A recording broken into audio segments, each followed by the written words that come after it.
എന്താ വിചാരിക്കണമെന്നറിയോ ബൈ ചേച്ചി, ഇനിയെങ്കിലും ആ റിസൾട്ട് ഒന്ന് അനൗൺസ് ചെയ്തൂടെയെന്ന് അല്ലേ?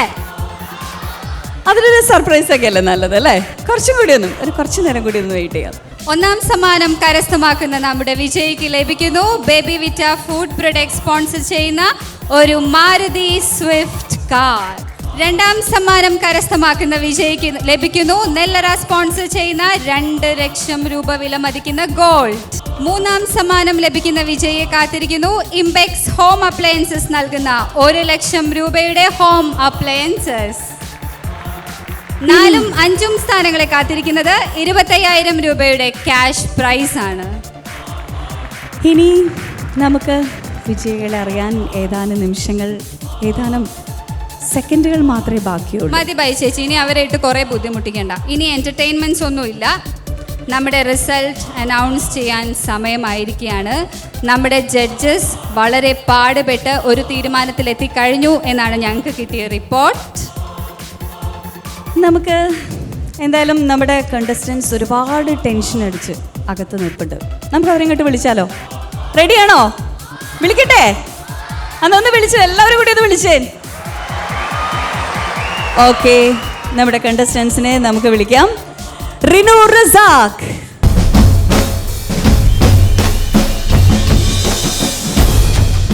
ബാദുഷാ, ആയിഷ ഷെറിൻ,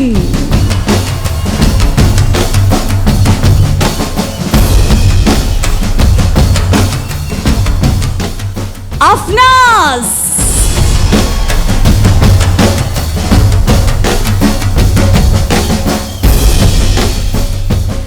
and മോഹസിൻ. ഫാൻ ഫോളോവേഴ്സിനെ കണ്ടില്ലേ ബൈ ചേച്ചി? എന്താണ് അല്ലേ, ഇപ്പോഴാണ് ഇവരുടെ ശക്തി മനസ്സിലായത്. ഞാൻ പറഞ്ഞില്ലേ നേരത്തെ തന്നെ. Now our judges are ready with the results. നമുക്ക് ജഡ്ജസിനെ സ്വാഗതം ചെയ്യണ്ടേ? എന്നാലേ നമുക്ക് റിസൾട്ട് അറിയാൻ പറ്റുള്ളൂ. വിളിക്കാം നമ്മുടെ പ്രിയപ്പെട്ട ജഡ്ജസ്. രഹന ചേച്ചി,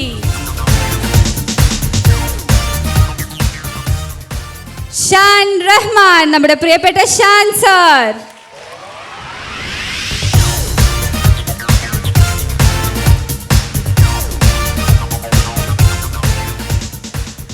അടുത്തതായി നമ്മുടെ പ്രിയങ്കരനായ ഫൈസൽ എലേറ്റൽ, പ്രിയപ്പെട്ട ഫൈസൽ സർ,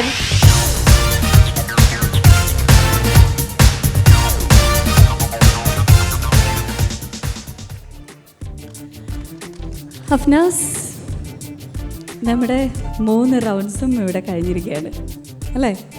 എങ്ങനെ നല്ലോണം പെർഫോം ചെയ്യാൻ പറ്റുമോ? എന്താ അഫ്നാസിന് തോന്നുന്നത്? കുഴപ്പമില്ലാതെ ചെയ്യാൻ പറ്റിയെന്ന് തോന്നുന്നു. നല്ലോണം പാടാൻ പറ്റും 3 റൗണ്ട്സും? കുഴപ്പമില്ലാണ്ട് ചെയ്യാൻ പറ്റി. അപ്പോൾ എന്താണ് ഇപ്പം മനസ്സിൽ ഓടുന്നത്? ഏത് പ്രൈസ് കിട്ടുന്ന തോന്നണേ? അങ്ങനെ പറയില്ല അല്ലേ? അങ്ങനെ ആർക്ക് പ്രൈസ് കിട്ടിയാലും എനിക്കൊരു കുഴപ്പമില്ല എന്നാണോ പറഞ്ഞു തന്നെ? അയ്യോ, എനിക്ക് വയ്യാർക്ക് പ്രൈസ് കിട്ടിയാലും അഫ്നാസിന് യാതൊരു പ്രശ്നമില്ല. പക്ഷേ എനിക്ക് ഫസ്റ്റ് കിട്ടണം അല്ലേ? ബാക്കിയുള്ളത് ആര് വേണമെങ്കിലും എടുത്തോട്ടെ അല്ലേ? അങ്ങനെയല്ല, നമ്മളൊരു ഫാമിലി ആണല്ലോ. ആർക്ക് കിട്ടിയാലും ഫാമിലിയിലൊരു മെമ്പർ കിട്ടുന്ന ഇത്ര നല്ല മനസ്സുള്ള ആൾക്കാരൊക്കെ ഇവിടെ ഉണ്ടെന്ന് ഞാൻ ഇപ്പോഴും മനസ്സിലാക്കുന്ന കേട്ടോ. നല്ലൊരു കൈഡി കൊടുക്കാം നമുക്ക് അഫ്നാസിന്. ഇത്രയും നല്ല മനസ്സിനുടമയല്ലേ? ഓക്കെ മോഹസിൻ, ടെൻഷനൊന്നുമില്ല. നമ്മൾ ഗ്രാൻഡ് ഫിനാലയുടെ 3 റൗണ്ട്സ് നമ്മൾ കംപ്ലീറ്റ് ചെയ്തു. എങ്ങനെ പെർഫോം ചെയ്യാൻ പറ്റി മോഹസിന്? കുഴപ്പമില്ല പെർഫോം ചെയ്യാൻ പറ്റി. ബാക്കിയെല്ലാം ജഡ്ജസിൻ്റെ കയ്യിലല്ലേ? അതെ, ജഡ്ജസിൻ്റെ കയ്യിലാണ്. ഇനി നമ്മുടെ കയ്യിൽ നിന്നെല്ലാം വിട്ടുപോയി അല്ലേ?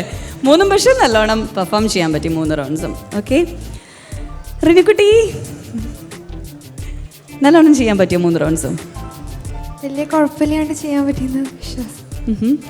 ഞാൻ അഫ്നാസിനോട് ചോദിച്ച ചോദ്യം ഒന്ന് തിരിച്ച് ചോദിക്കുകയാണ്. ഏത് പ്രൈസ് കിട്ടുമെന്ന് എന്തെങ്കിലും ഒരു ഊഹം ഉണ്ടോ?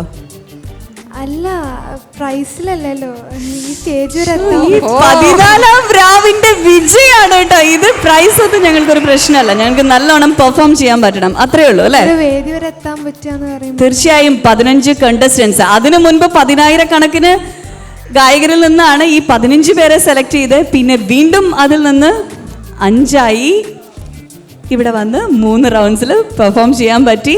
ഇനി എന്തായാലും ഒരു സമ്മാനം ഉറപ്പാ അല്ലേ? 5 പേരുള്ള നമുക്ക് 5 സമ്മാനമുണ്ട് അല്ലേ? അപ്പൊ നല്ലോണം പെർഫോം ചെയ്യാൻ നിരാശരാക്കില്ല.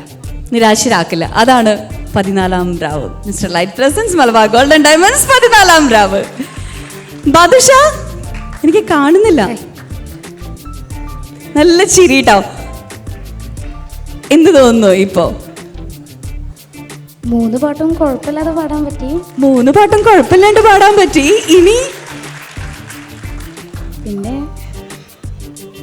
ഇത്രയും വലിയ ഗായകരോടൊപ്പം മത്സരിച്ച് ഇതുവരെ എത്താൻ സാധിച്ചത് തന്നെ വലിയ ഭാഗ്യമായിട്ട് കരുതുന്നു.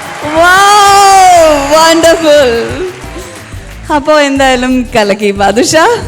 ആയിഷക്കുട്ടി എന്താണ് 3 റൗണ്ട്സ് കഴിഞ്ഞു. നല്ല രീതിയിൽ പെർഫോം ചെയ്യാൻ പറ്റുമോ? വിചാരിച്ച പോലെ മനസ്സിൽ എങ്ങനെയാണോ പ്ലാൻ ചെയ്തിരുന്നത് ആ രീതിയിൽ തന്നെ പെർഫോം ചെയ്യാൻ ആയിഷയ്ക്ക് പറ്റുമോ? കുഴപ്പമില്ലാതെ 3 പാട്ടും കുഴപ്പമില്ലാണ്ട് പാടി. നല്ലോണം പാടിയില്ലേ? കുഴപ്പമില്ലാണ്ടല്ല, നല്ലോണം തന്നെ പാടി അല്ലേ? ഓക്കെ. അപ്പൊ ഇനി നമ്മുടെ പ്രേക്ഷകരോടോ എന്തെങ്കിലും പറയാനുണ്ടോ? എനിക്ക് വേണ്ടി മാത്രമല്ല, ഞങ്ങൾ 5 പേർക്ക് വേണ്ടിയിട്ട് പ്രാർത്ഥിക്കണം, സപ്പോർട്ട് ചെയ്യണം.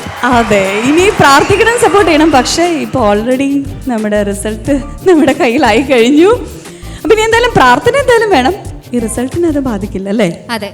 അപ്പോൾ ഇനി നമ്മുടെ ജഡ്ജസ്, ഇന്ന് അവരൊരു ഭഗീരഥ യജ്ഞമായിരുന്നു അവർക്ക്. ഈ 5 കുട്ടികളിൽ നിന്ന് ആരാണ് ഏറ്റവും നന്നായി പാടിയത് എന്ന് മനസ്സിലാക്കാനായിട്ട്. അപ്പോൾ നമുക്ക് അവരുടെ അടുത്ത് ചോദിക്കാം. അവർക്ക് ഒരുപാട് പ്രതീക്ഷ ഉണ്ടാവും. അവരുടെ സ്വന്തം കണ്ടസ്റ്റൻസ് ആണ്. അപ്പോൾ അവരുടെ പ്രതീക്ഷയ്ക്കനുസരിച്ച് പാടിയോ, എന്താണ്, എങ്ങനെ ഉണ്ടായിരുന്നു അവർക്ക് ഈ ഒരു ഘട്ടങ്ങളിൽ നിന്ന്? രഹന ചേച്ചി. അവർ പറഞ്ഞ ഒരു കാര്യം ഞാൻ പറയാം. അവരാൽ കഴിയുന്നത് പോലെ ഇവിടെ പ്രസൻറ്റ് ചെയ്യാൻ ശ്രമിച്ചിട്ടുണ്ട്. പിന്നെ ഒരു കോമ്പറ്റീഷനാണ്, അതിൻ്റെതായ ചെറിയ പ്രശ്നങ്ങൾ ഓരോരുത്തരുടെ കയ്യിൽ നിന്നും ഇവിടെ സംഭവിച്ചിട്ടുണ്ട്. അങ്ങനെ പറഞ്ഞ പോലുള്ള ആ സ്ഥാനങ്ങളിലേക്ക് ഓരോരുത്തരും എത്തിയിട്ടുണ്ട്. പക്ഷേ ഇവർ 5 പേരും ഇത് ഒരു കോമ്പറ്റീഷൻ, ഒരു സ്ഥാനം എന്നല്ലല്ലോ ഇവർ പറഞ്ഞത്. ഞങ്ങൾ ഈ സ്റ്റേജിലെത്താൻ അവിടെയാണ് കയ്യടി. കാരണം ഞങ്ങളുടെ കുട്ടികളിൽ എല്ലാവരും അത് എടുത്ത് പറയേണ്ട കാര്യമായിരുന്നു. ഓരോ റൗണ്ടിൽ ഇവർ എലിമിനേറ്റ് ചെയ്യുമ്പോഴും ഇവർ ആ ഒരു പോസിറ്റീവായിട്ട് എടുത്തിട്ടാണ് ഇവർ നമ്മളിരുന്ന് വിട്ടുപോയിരുന്നത്. ഇവിടെ ഉണ്ട്, എല്ലാ കുട്ടികളും ഉണ്ട്. അത്രയും നല്ല കുട്ടികളായിരുന്നു. ഇപ്പോൾ ഈ 5 പേര് ഒരുപോലെ തന്നെയാണ് ആ കാര്യം സംസാരിച്ചത്. അതാണ് ഏറ്റവും ഈ 14ാം രാവിൻ്റെ ഏറ്റവും ഒരു മഹത്വം എന്ന് തന്നെ പറയാം. ഷാൻ സർ പറയൂ, എങ്ങനെയുണ്ടായിരുന്നു നമ്മുടെ കണ്ടസ്റ്റൻസിന്റെ പെർഫോമൻസ്? അതിനു മുമ്പ് നിങ്ങളെല്ലാവരും എൻജോയ് ചെയ്തോ? എങ്ങനെ ചോദിച്ചാൽ ശരിയാവില്ല. നിങ്ങളെല്ലാവരും എൻജോയ് ചെയ്തോ? ഓക്കെ. ഈ പറഞ്ഞ പോലെ 3 റൗണ്ടുകളായിരുന്നു. നിങ്ങൾക്ക് എല്ലാവർക്കും അറിയാം. ചിലവർ ആദ്യത്തെ 2 റൗണ്ടിൽ നന്നായിട്ട് പെർഫോം ചെയ്തു. 3ാമത്തെ അതിൽ കുറച്ചൊന്ന് ലോ ആയി. ചിലവർ നേരെ തിരിച്ചു. അപ്പോൾ ഈ പറഞ്ഞ പോലെ നമുക്ക് മാർക്സ് ഇടാൻ കുറച്ച് പാടുപെടേണ്ടി വന്നു. പക്ഷെ എന്നാലും അൾട്ടിമേറ്റ്ലി ഇതൊരു കോമ്പറ്റീഷനാണ്. മാർക്സ് കൊടുത്തിട്ടുണ്ട്. ഫൈനൽ റിസൾട്ട്സ് എന്തായാലും നിങ്ങൾക്ക് എല്ലാവർക്കും ഉടനെ അറിയാം. ഫൈസൽ സാർ എന്തു പറയുന്നു? എനിക്ക് തോന്നുന്നത് ഈ 7 ഘട്ടങ്ങളിലായി നടന്ന ഈ ഫൈനലിന് മുമ്പ് നടന്ന മത്സരങ്ങളിൽ ഏറ്റവും ഭംഗിയായി കുട്ടികൾ മത്സരിച്ചത് സെമി ഫൈനലായിരുന്നു. ഏതാണ്ട് സെമി ഫൈനലിൽ ഒപ്പം നിൽക്കുന്ന തരത്തിലുള്ള ഒരു തെരഞ്ഞെടുപ്പാണ് കുട്ടികളിവിടെ. പാട്ടുകളുടെ തെരഞ്ഞെടുപ്പ് നല്ല രീതിയിൽ അവർ അവതരിപ്പിക്കാൻ ശ്രമിച്ചിട്ടുണ്ട്. പിന്നെ ഈ സദസ്സിൽ ഒരു വിധികർത്താക്കൾ എന്നുള്ള തരത്തിൽ ഞങ്ങളിവിടെ തൽക്കാലം ഇവിടെ ഇരിക്കുന്നു എന്നേ ഉള്ളൂ. അതോടൊപ്പം അതിലപ്പുറം ഈ രംഗത്ത് പ്രാഗൽഭ്യമുള്ള ഞങ്ങളെക്കാളിലൊക്കെ ഒരുപാട് കഴിവുള്ള പ്രഗത്ഭരായ ആളുകൾ ഇരിക്കുന്നുണ്ട് എന്ന് ഞങ്ങൾക്കറിയാം. ഈ ഒരു പാട്ട് മത്സരം എന്ന് പറയുമ്പോൾ അത് വിലയിരുത്തുന്നത്, അത് ആസ്വദിക്കുന്നവരുണ്ട്, വിലയിരുത്തുന്നവരുണ്ട്. ഞങ്ങളെ സംബന്ധിച്ചിടത്തോളം ഈ പാട്ട് ഞങ്ങൾ ആസ്വദിക്കുന്നതോടൊപ്പം തന്നെ വിലയിരുത്തുക എന്നുള്ളത് ഒരു ഭാരിച്ച ഉത്തരവാദിത്തമാണ്. അതുകൊണ്ട് തന്നെ ഇവിടെ ഷാൻ നേരത്തെ സൂചിപ്പിച്ചതുപോലെ ചില റൗണ്ടുകളായിരിക്കും നിങ്ങളുടെ മനസ്സിലുണ്ടാവുക, ചില പാട്ടുകാരായിരിക്കാം നിങ്ങളുടെ മനസ്സിലുണ്ടാവുക. ഞങ്ങളെ സംബന്ധിച്ചിടത്തോളം ഈ 3 റൗണ്ടും ഒരുപോലെയാണ് ഞങ്ങൾ വിലയിരുത്തുന്നത്. അതുകൊണ്ട് തന്നെ ഈ നിങ്ങളുടെ മനസ്സിൽ ഉള്ള താരങ്ങൾ അല്ലെങ്കിൽ നിങ്ങളുടെ മനസ്സിലൂടെ വിലയിരുത്തിയ കാര്യങ്ങളെപ്പോലെ തന്നെ ഇവിടെ സംഭവിച്ചു കൊള്ളണമെന്നില്ല. അത് രഹന പറഞ്ഞതുപോലെ ഒരു മത്സരമാണ്. അതുകൊണ്ട് തന്നെ അതിൻ്റെ അർത്ഥത്തിൽ നിങ്ങളത് എടുക്കും എന്ന് ഞങ്ങൾക്ക് ഉറപ്പുണ്ട്. ഈ പരിപാടി വളരെ ഭംഗിയായി ഇത്രയും നേരം ഇവിടെ ആസ്വദിച്ച നിങ്ങൾക്ക് പ്രത്യേകം ഞങ്ങളുടെ ഒരു വിധികർത്താക്കളുടെ രൂപത്തിലുള്ള ഞങ്ങളെ കടപ്പാടറിയിക്കുകയാണ്. ഈ മത്സരം അതിഗംഭീരമായിരുന്നു എന്നൊരിക്കൽ കൂടി പറയാം.